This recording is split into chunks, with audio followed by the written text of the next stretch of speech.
नमस्कार।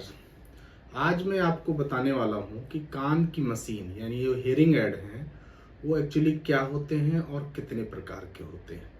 कई बार हमें ये बड़ा कन्फ्यूज़न रहता है कि हम किस प्रकार की मशीन लें, कौन सी अच्छी होगी, कौन सी बुरी होगी, किसको लगाना चाहिए, किसको नहीं लगाना चाहिए।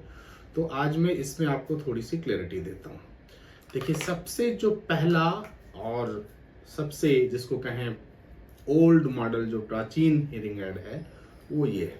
इसको बोलते हैं पॉकेट लेवल हेयरिंग ऐड, है ना। और इसको बहुत आसानी से वैसे लगाया जा सकता है। इसमें जैसे देखते हैं एक तार है तो, और ये ऐसा मशीन है।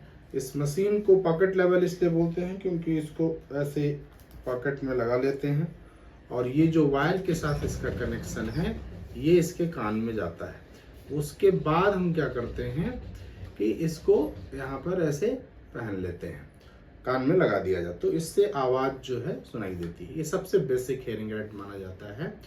तो ये पुराने टाइम पर सबसे ज़्यादा पॉपुलर था और केवल यही एक ऑप्शन था। फिर धीरे धीरे जब टेक्नोलॉजीज बढ़ी तो अब हमारे पास में ये ऑप्शन है जिसको बोलते हैं BT, behind the hearing, behind the year. तो बिहाइंड द ईयर जो हेयरिंग ऐड होता है उसको बोलते हैं बीटी। और इस हेयरिंग ऐड को पहनने का क्या तरीका है, इसके साथ एक ईयर मोल्ड का इस्तेमाल किया जाता है।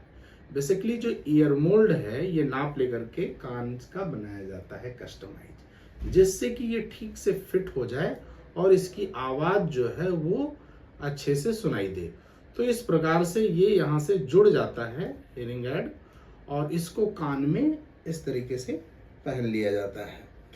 तो ये जो हेयरिंग ऐड है ये दूसरे नंबर का जिसको हमने कहा बीटीई हेयरिंग ऐड है।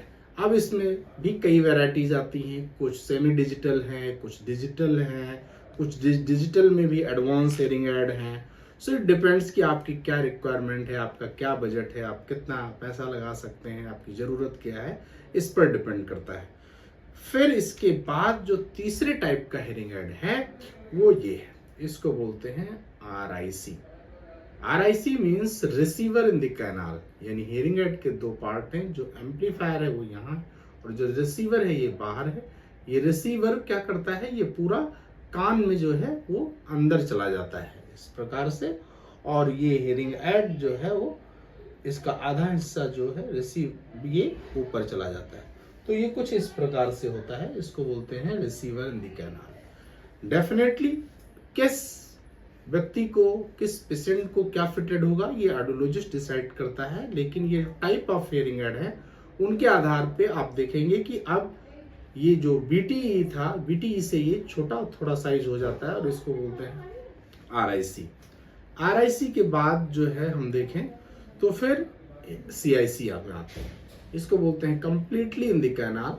ये एक तरीके से उससे और छोटा हेयरिंग ऐड है और इसको कान के अंदर नाप लेकर के ये बनाया जाता है।